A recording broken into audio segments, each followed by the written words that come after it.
Hello learners, welcome back to my YouTube channel. And इस video में मैं आप लोगों के साथ डिस्कस करने वाली हूँ revaluation of assets and reassessment of liabilities in case of change in profit sharing ratio among the existing partners.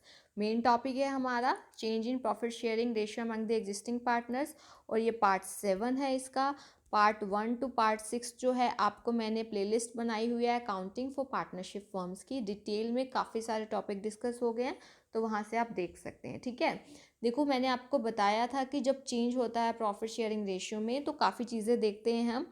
और आज हम पढ़ेंगे कि revaluation of assets and reassessment of liabilities कैसे किया जाता है। ओके, सो देखिए फर्स्ट ऑफ ऑल इसका क्या मीनिंग है। देखिए, assets are revalued and the liabilities are reassessed when the profit sharing ratio changes. ठीक है, मैंने आपको बताया कि जो प्रॉफिट शेयरिंग रेशियो चेंज होता है तो एक ये भी है कि हम रिवैल्यूएशन करते हैं एसेट्स का, लाइबिलिटीज़ का रीअसेसमेंट करते हैं और इससे जो भी प्रॉफिट होगा या जो भी लॉस होगा रिवैल्यूएशन पे वो पार्टनर को क्रेडिट या डेबिट किया जाएगा उनके ओल्ड प्रॉफिट शेयरिंग रेशियो में। ध्यान रखना, ठीक है।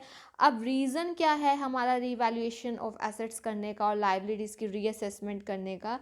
ये है कि जब तक जिस डेट पे हमारा चेंज हो रहा है प्रॉफिट शेयरिंग रेशो उस डेट तक का जितना भी इंक्रीज़ या डिक्रीज़ हुआ है वैल्यू ऑफ एसेट्स का वो किससे रिलेटेड करता है। अब आप ये देखिए, मान लो कि आज आपने जो है चेंज कर दिया प्रॉफिट शेयरिंग रेशो, तो उससे पहले का जो बिफोर का टाइम पीरियड है तो उस टाइम पे जो भी इंक्रीज और डिक्रीज हुआ है तो वो वाला जो है पहले से ओल्ड प्रॉफिट शेयरिंग रेशियो में पार्टनर्स को ट्रांसफ़र हो जाना चाहिए। ठीक है, और उसके बाद का जो है आपको पता ही है नया रेशियो आ जाता है, तो इसीलिए जो है ओल्ड प्रॉफिट शेयरिंग रेशियो में रिवैल्यूएशन ऑफ एसेट्स या रीअसेसमेंट ऑफ लाइबिलिटीज़ जो इसका एक अकाउंट बनता है हमारा रिवैल्यूएशन अकाउंट, उसका प्रॉफिट या लॉस आगे दे दिया जाता है पार्टनर्स के कैपिटल अकाउंट्स में। ठीक है, अब देखो पार्टनर्स में डिसाइड टू, अब इसकी दो कंडीशन हो सकती हैं। या तो वो कहेंगे कि जो चेंज्ड वैल्यू है या फिर रिवाइज्ड वैल्यू है उनको दिखाएंगे हम आगे से चेंज रेशो के बाद कि हम रिकॉर्ड करेंगे changed value of assets and liabilities in the books of the firm, या फिर वो ये कह सकते हैं कि वो रिकॉर्ड नहीं करेंगे। तो दो कंडीशन है, तो हम इनको वन बाय वन पढ़ेंगे। ठीक है, फर्स्ट कंडीशन क्या थी, व्हेन चेंज्ड या फिर revised value of assets and liabilities are to be recorded. ठीक है, अब इसमें क्या है, जो रिवैल्यूएशन ऑफ अकाउंट मैंने आप लोगों को बताया ये वाला जो है आप किस में करते हैं, एक अकाउंट होता है रिवैल्यूएशन अकाउंट, ध्यान रखना, रिवैल्यूएशन अकाउंट या फिर प्रॉफिट एंड लॉस एडजस्टमेंट भी बोलते हैं। अगर वैल्यू इंक्रीज हो रही है एसेट्स की या लाइबिलिटीज डिक्रीज हो रही है, ध्यान रखना, एसेट्स की वैल्यू इंक्रीज हो रही है, लाइबिलिटीज़ की वैल्यू डिक्रीज हो रही है तो क्रेडिट में जाएगा इस अकाउंट के। अगर वो पॉजिट हो जाएगा, वैल्यू ऑफ एसेट्स अगर डिक्रीज हो रहा है हमारा और लाइबिलिटीज़ की वैल्यू बढ़ रही है तो हमारा इसके डेबिट में जाएगा। ठीक है, तो ये चीज़ ध्यान रखना।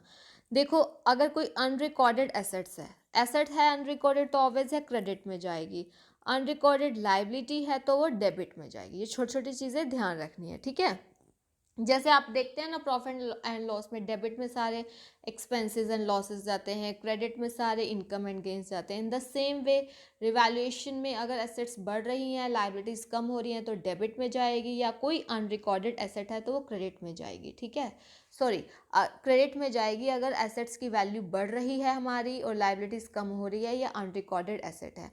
ऑन द अदर हैंड अगर डेबिट में क्या जाएगा, अगर एसेट्स की वैल्यू कम हो रही है लाइबिलिटीज़ बढ़ रही है या फिर अनरिकॉर्डेड लाइबिलिटी है। ठीक है, अब क्या है, बैलेंस जो है प्रॉफिट तब होगा अगर क्रेडिट साइड का जो है ज़्यादा होगा टोटल किससे, डेबिट साइड से। ठीक है, क्रेडिट साइड का टोटल डेबिट साइड से ज़्यादा होगा और उल्टा हो जाएगा, लॉस तब हो जाएगा अगर हमारी डेबिट साइड बड़ी है क्रेडिट साइड से। ठीक है, अब फिर जो भी गेन और लॉस आएगा, गेन होगा तो क्रेडिट हो जाएगा पार्टनर्स के कैपिटल और करंट अकाउंट में ओल्ड प्रॉफिट शेयरिंग रेशो में, अगर लॉस है तो वो डेबिट हो जाएगा। ठीक है, ये देखिए अब मैंने आपको रूल बता देती हूँ कैसे अकाउंटिंग एंट्रीज करते हैं, ये आप लोगों के लिए बहुत इंपॉर्टेंट है। अगर वैल्यू एसेट की इंक्रीज हो रही है, मैंने आपको बताया था रिवैल्यूएशन के वो कहाँ जाती है, क्रेडिट में। तो एसेट अकाउंट इंडिविजुअली अलग अलग टू रिवैल्यूएशन अकाउंट, ठीक है। और वैल्यू डिक्रीज हो रही है तो इसकी रिवर्स एंट्री हो जाएगी और उस केस में रिवैल्यूएशन डेबिट हो जाएगा। अगर लाइबिलिटी बढ़ रही है तो भी रिवैल्यूएशन डेबिट होगा, जैसा कि अभी आपको बताया था। और लाइबिलिटी तो आपको पता ही है क्रेडिट होनी है। और लाइबिलिटी जब डिक्रीज हो रही है तो रिवैल्यूएशन अकाउंट क्रेडिट होगा और लाइबिलिटी डेबिट होगी, ठीक है। अनरिकॉर्डेड एसेट है, मैंने आपको बताया, रिवैल्यूएशन के क्रेडिट में जाएगा, ठीक है। Unrecorded asset to revaluation account. अगर अनरिकॉर्डेड लाइबिलिटी है तो रिवैल्यूएशन अकाउंट डेबिट होगा, ठीक है। अनरिकॉर्डेड लाइबिलिटी यहाँ आ जाएगा। और अनरिकॉर्डेड एसेट होता तो रिवैल्यूएशन अकाउंट क्रेडिट होता, ठीक है।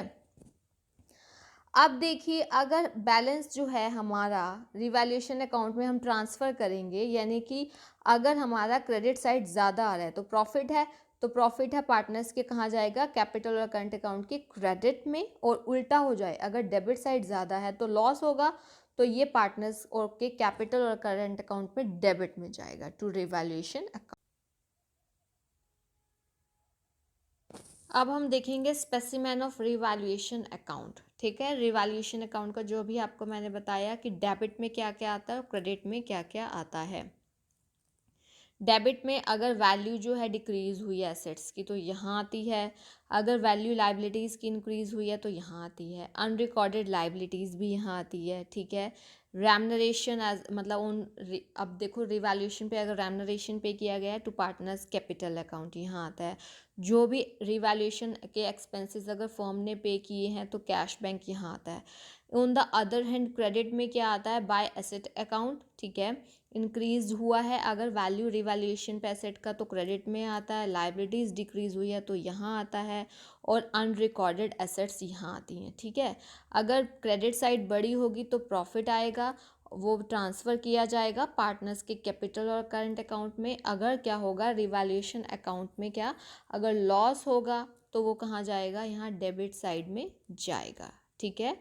यहाँ पे सॉरी क्रेडिट साइड, देखो डेबिट साइड ज़्यादा होगी तभी तो लॉस होगा, फिर वो पार्टनर्स के कैपिटल और करंट अकाउंट के डेबिट में जाएगा। ओके, ये चीज़ ध्यान रखना। देखो और ध्यान रखना इम्पॉर्टेंट चीज़, अगर रिवैल्यूएशन अकाउंट प्रिपेयर कर रहे हैं तो जो एसेट्स और लाइबिलिटीज़ हैं वो बैलेंस शीट में जो है रिकॉन्स्टिट्यूटेड फॉर्म की, यानी कि जब प्रॉफिट शेयरिंग रेशियो चेंज हो चुका है तो वो उनकी रिवाइज्ड वैल्यू पे दिखाई देंगी, ठीक है, ध्यान रखना। एक तो हम लोगों ने वो कंडीशन पढ़ ली थी, अभी मैंने आपको बताया था कि जब हम एसेट्स और लाइबिलिटीज़ की वैल्यू रिवाइज्ड दिखाएंगे बैलेंस शीट में। अब एक है कि हम नहीं दिखाएंगे, तो उसमें क्या होगा, जो भी प्रॉफिट और लॉस है रिवैल्यूएशन पे एसेट्स के और रीअसेसमेंट के लाइबिलिटी पे, वो जो है हम पार्टनर्स के कैपिटल अकाउंट में एडजस्ट कर देते हैं। इसके लिए हम एक क्या बनाते हैं, एडजस्टमेंट एंट्री बनाते हैं, ठीक है। उसमें क्या होगा, गेनिंग पार्टनर्स का क्या हो जाता है आपको पता होना चाहिए। गेनिंग पार्टनर के कैपिटल अकाउंट को क्या कर देंगे, डेबिट या क्रेडिट डिपेंड करेगा। गेनिंग पार्टनर को डेबिट कर देंगे और सेक्रीफाइसिंग पार्टनर को क्रेडिट कर देंगे। और वो उल्टा भी हो सकता है, वो स्टेप्स देखेंगे हम इसके, ठीक है। इससे पहले क्या करेंगे, हम रिवैल्यूएशन का नेट इफेक्ट कैलकुलेट करेंगे। ऐड करेंगे increase in value of assets, add करेंगे लाइबिलिटीज़ की वैल्यू का डिक्रीज, लेस करेंगे एसेट्स में अगर कुछ डिक्रीज हुआ और या लाइबिलिटी में कुछ इंक्रीज हुआ, तो ये नेट इफेक्ट आ जाएगा। स्टेप 2 में हम सेक्रीफाइसिंग या गेनिंग प्रॉफिट शेयर हर पार्टनर का निकालेंगे ओल्ड माइनस न्यू करके, ठीक है। उसके बाद जो है नेट इफेक्ट का क्या करेंगे हम, गेनिंग पार्टनर के लिए कैसे निकलेगा, गेन प्रॉफिट शेयर इनटू में नेट इफेक्ट ऑफ रिवैल्यूएशन जो हमने फर्स्ट स्टेप में किया, ऐसे ही सेक्रीफाइसिंग पार्टनर के लिए, ठीक है। और अगर हमें रिवैल्यूएशन पे जो है प्रॉफिट हो रहा है तो गेनिंग पार्टनर का अकाउंट डेबिट हो जाएगा और सेक्रीफाइसिंग का क्रेडिट हो जाएगा। और उल्टा हो जाएगा, रिवर्स हो जाएगा, अगर लॉस हुआ है तो सेक्रीफाइसिंग का डेबिट और गेनिंग का क्रेडिट, ठीक है। और एक चीज़ ध्यान रखना, हमें कैपिटल का भी एडजस्टमेंट करना पड़ता है जब चेंज होता है प्रॉफिट शेयरिंग रेशियो में। तो अब क्या होगा, देखो जो पार्टनर्स है वो ये डिसाइड कर सकते हैं कि कैपिटल जो है उनके प्रॉफिट शेयरिंग रेशियो में होगी, ठीक है। तो इसके लिए हमें एडजस्टमेंट चाहिए होगी। देखो किसी पार्टनर की कैपिटल कम हो जाएगी, ठीक है, और जिसकी कम हो जाएगी उसको और कैपिटल लानी पड़ेगी। और ऐसा भी हो सकता है कि कई पार्टनर्स ऐसे हों जब हम उनके प्रॉफिट शेयरिंग रेशियो में कैपिटल को एडजस्ट कर रहे हैं कि कुछ की ज़्यादा हो, तो वो विड्रॉ कर लेंगे सरप्लस को, ठीक है। और ये जो शॉर्टेज है और सरप्लस है उनके कैपिटल का, वो उनके पार्टनर्स के करंट और जो भी उनका अकाउंट है उससे कर सकते हैं, ठीक है। देखो, अगर कैपिटल की शॉर्टेज है तो क्या होगा, बैंक अकाउंट और कंसर्न पार्टनर्स करंट अकाउंट। अगर शॉर्टेज है तो देखो क्या होगा, बैंक अकाउंट या फिर उसका करंट अकाउंट, उससे क्या हो जाएगा फिर to concern partners capital account, credit में जाएगा ना, कैपिटल की शॉर्टेज को एडजस्ट कर रहे हैं। और अगर सरप्लस है तो कैपिटल अकाउंट उसका डेबिट हो जाएगा या बैंक और कंसर्न पार्टनर्स करंट अकाउंट हमारा क्रेडिट हो जाएगा, ठीक है। तो ये मैंने आपके साथ डिस्कस किया है रिवैल्यूएशन के बारे में, ठीक है। अगर कोई भी डाउट हो तो आप लोग पूछ सकते हो। Thank you so much, keep learning, keep sharing.